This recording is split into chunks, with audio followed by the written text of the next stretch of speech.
Et bonjour à tous. Ça fait un moment que j'ai envie de faire cette vidéo-là euh, pour parler d'un sujet très très très important pour nous les, les Camerounais, enfin les Africains en général d'ailleurs de la diaspora. Le thème du sujet c'est pourquoi il vaut mieux euh, rester ici. Je veux dire, pourquoi il vaut mieux chercher son épouse, sa femme ici en Europe plutôt que d'aller au pays. Bon, et je fais cette vidéo aujourd'hui, pourquoi? Parce que il y a un sujet qui est en train de faire un peu boom là sur la page du Warman et un couple qui se déchire. Bon, on ne peut pas se réjouir du malheur des autres. C'est toujours très triste de voir un couple se déchirer autant. Et pourquoi je parle de ce couple-là? Parce que c'est un peu symptomatique du thème de la vidéo que je voudrais développer. Un mec qui est allé au pays chercher sa femme et puis après il y a eu des incompréhensions. Je ne veux pas tirer sur quelqu'un, je ne veux pas prendre parti. C'est des choses qui arrivent et qui peuvent nous arriver à nous tous. Alors, ce thème-là a déjà été développé plusieurs fois. Et les gens, chaque fois qu'ils développent ce thème, les gens s'attardent toujours sur l'aspect euh, pourquoi enfin, en général, c'est toujours du genre, les gens s'interrogent, surtout les femmes, s'interrogent pourquoi est-ce qu'ils vont au pays chercher les femmes. Et puis les raisons, c'est toujours du côté des femmes, les femmes disent que ce sont des lâches, ce sont des peureux, ce sont des faibles, ils veulent des femmes bénies, oui, oui, etc.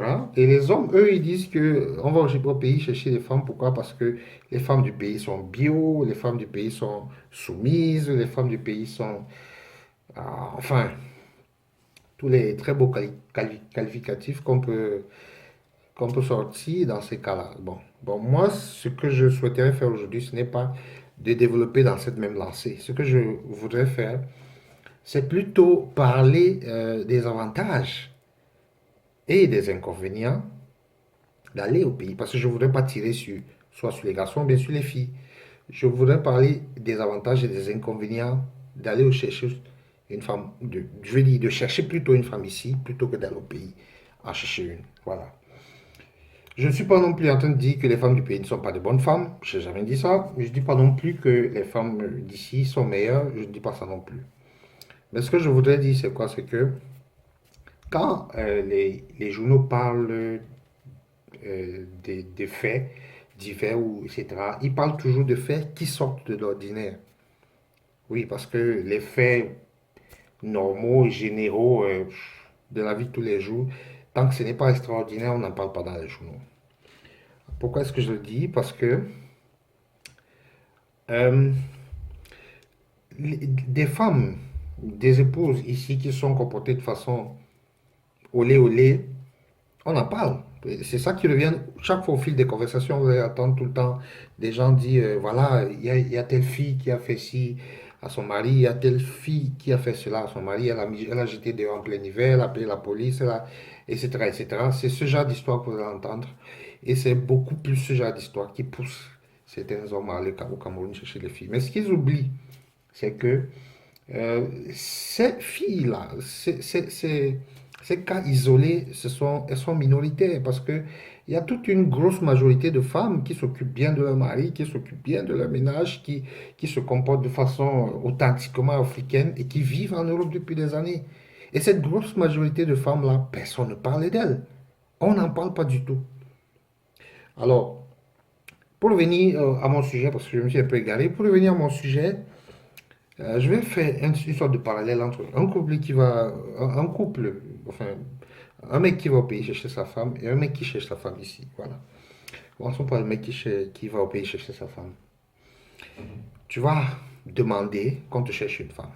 Hein. Je sais pas, tes tantes, ta mère, je sais pas, ta famille. Ou alors toi-même tu vas chercher, c'est égal. Et au moment où il faudra la chercher, tu vas apprêter ton billet d'avion, tu vas apprêter les cadeaux des gens, tu vas apprêter l'argent qui va te servir pour toquer à la porte, pour faire la dot, pour faire le mariage. Tout ça, c'est toi seul qui apprête tous ces argents-là. On est tous en Europe. À moins que tu ne sois milliardaire ou bien Samuel Eto'o, ou bien à moins que tu ne sois vraiment, vraiment préparé à ça, tu vas dépenser vraiment beaucoup d'argent pour qu'elle arrive ici. Et maintenant qu'elle va arriver ici, qu'est-ce qui va se passer? Il faudra l'intégrer parce que si qu'elle ait fait des études ou pas, il faudra l'intégrer.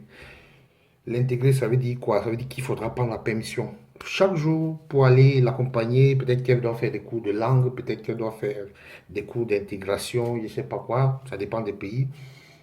Et tout ça, ça te prend du temps. Est-ce que tu as tout le temps pour tout ce temps pour faire ça? Non. Et dans l'intervalle, c'est toi seul qui paye le loyer, c'est toi seul parce qu'elle n'est pas encore, comment on dit, intégrée. Elle n'est pas encore, elle ne produit pas encore. Parce que nous tous on sait, bon, les gens vont me dire, ok, euh, je, peut-être que je parle un peu trop d'argent, mais il faut en parler. C'est un sujet très important aussi. Parce qu'on ne peut pas reproduire les schémas de nos parents qui faisaient genre, ok, ma femme est ménagère et puis moi je travaille et puis voilà. Et puis voilà, je ramène le gibier sur la table, etc. Non, on ne peut plus. Ce n'est plus possible. Évidemment, à moins que tu ne sois plein aux as. Voilà. Donc c'est difficile. Donc tu vas le faire tout seul. Et puis comme beaucoup de nos frères, quand la femme arrive, ils ont cette envie-là, ok, je vais lui faire un ou deux enfants. Et puis vous faites rapidement des enfants, il faut apprêter toutes ces layettes et tout ça. Et dans l'intervalle, elle ne travaille toujours pas. Ça veut dire que tu vas supporter tous ces frais tout seul. Bon, maintenant, du moment où tu vas la chercher au pays, tu arrives ici, tu l'intègres jusqu'à ce qu'elle devienne, jusqu'à ce qu'elle commence à te soutenir dans votre vie, jusqu'au moment où vous commencez à construire vraiment une vie, parce que il faut construire une vie, il faut aller, il faut, comment dire, préparer son retour au pays, il faut, etc. Et ça se fait, on y pense tous les deux. Donc, juste du moment où tu vas la chercher jusqu'au moment où elle commence à t'aider dans ça, effectivement, ça te prend au moins 5 10 ans. Voilà. Alors que celui qui a cherché sa femme ici, il est allé, comment dire, il a regardé dans la communauté camerounaise parce qu'il y en a. Et les gens sont chacun caché dans son coin, personne ne rencontre personne. Heureusement que le Waman a créé une page qui permet de fédérer un peu tout le monde et tout. Et puis voilà, on réussit à se rencontrer de cette façon. Mais avant ça, il n'y avait pas une plateforme, il n'y avait rien. Les gens, il y a des bonnes personnes partout. Il y a des hommes qui veulent convoler, il y a des femmes qui cherchent des maris. Mais personne ne rencontre personne. Et c'est pas ça qui manque. Il y en a. Donc quand tu cherches, maintenant tu trouves une, bon, tu vas faire ton choix, tu vas tomber peut-être sur une fille qui a fait ses études, ou alors qui est en train de faire ses études et qui arrive à un moment où il faut déjà qu'elle se case, parce que bon, les études c'est bien beau, mais le temps de la femme, ce n'est pas le temps de l'homme. Quand une fille atteint déjà les 27 28 ans, bon, même déjà à partir de 25 ans, elle commence déjà à penser qu'est-ce qu'il faut, comment je lui dis, comment ça va se passer par la suite. Elle cherche déjà un monsieur avec qui elle va construire des choses. Voilà. Donc, quand tu tombes sur ce genre de fille, elle connaît déjà le système. Elle n'est pas une étrangère du système. Elle sait que le système qui, malgré tout ce qu'on dit, malgré tous les côtés où on favorise la femme, où toutes les lois sont pour la femme, elle sait que ce système-là n'est pas bon pour elle. Parce que celles qui abusent de ce système en appelant la police tout le temps, en faisant enfin, je vais dire, je ne sais pas comment je vais dire ça, en abusant du système parce que c'est à leur avantage, ces personnes-là, ce sont des personnes qui n'ont pas vraiment réfléchi à la question, est-ce que le système est bon pour moi? Alors, une fille qui a fait des études, c'est une fille qui a réfléchi à ça et qui pense, qui sait que, ok, même si le système me donne le droit de le foutre dehors, je n'ai pas à le faire parce que c'est après, c'est à moi, et contre moi que ça va se retourner. Parce que, at the end of the day, tu as besoin d'un mec. Et le mec aussi, il a besoin de toi. Vous avez besoin l'un de l'autre. Maintenant, si vous avez tout foutu en l'air parce que tu profitais du système pour imposer ta loi, qui perd? Mais si tous les deux, vous perdez. Et toi, surtout, en plus. Donc, alors, quand tu vas prendre ce genre de femme, vous allez construire ensemble. Déjà, elle va venir s'installer avec toi. Quand vous allez planifier pour aller au pays, vous allez comment dire, planifier ensemble parce qu'elle travaille aussi. Vous allez mettre l'argent de côté tous les deux pour apprêter votre voyage au pays. Arrivé au pays, bon, peut-être que c'est toi seul qui va la doter parce que, bon, dans la norme, c'est toi seul qui dote. Elle va pas t'aider à la doter quand même. Bon, mais pour l'organisation du mariage, la fête, on mange et tout, elle va contribuer. Ah oui, oui, oui, elle va contribuer. Et puis, vous allez retourner ici. Quand vous allez arriver ici, vous serez focus sur la suite. Maintenant, qu'est-ce qu'on fait? Est-ce qu'on fait un bébé? Est-ce que c'est le moment? Est-ce que le travail que la femme fait ne vous empêche pas de le faire tout de suite? Vous planifiez tous les deux. Tu n'auras plus à l'intégrer, tu n'auras plus à, comment dire, à lui montrer comment on prend le métro, à lui montrer comment on prend le bus, à lui montrer comment on parle. Elle maîtrise la langue pour les gens qui sont dans des pays qui ne sont pas d'expression française. Elle connaît déjà la langue.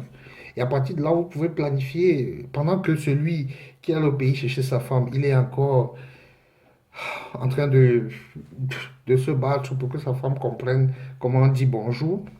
Ta femme et toi, vous avez déjà avancé. Vous êtes déjà, comment dire, à un niveau bien avancé. Vous planifiez déjà, pendant qu'il va faire ses 10 ans pour intégrer sa femme, en 10 ans, celle que tu auras choisie, celle que tu auras trouvée ici, vous aurez fait un pas de géant. Donc, à mon avis, en regardant ces aspects-là, je pense qu'il est plus raisonnable de chercher une femme ici parce qu'il y en a. Bon, maintenant, après, chacun cherche sa femme où il veut. Je ne, comment dire, je ne veux pas qu'on rentre dans le débat de, voilà, non. Chacun cherche sa femme où il veut.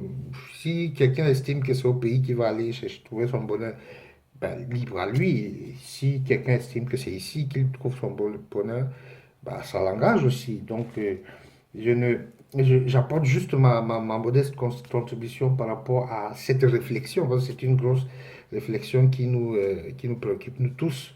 Et, et voilà, donc, il vaut mieux chercher nos femmes ici parce qu'il y en a. Ce n'est pas ce qui manque. Il faut juste savoir observer, il faut juste savoir chercher, hein. Donc voilà, je ne vais pas parler plus longtemps, je crois qu'on est déjà à 12, à une dizaine, douzaine de minutes.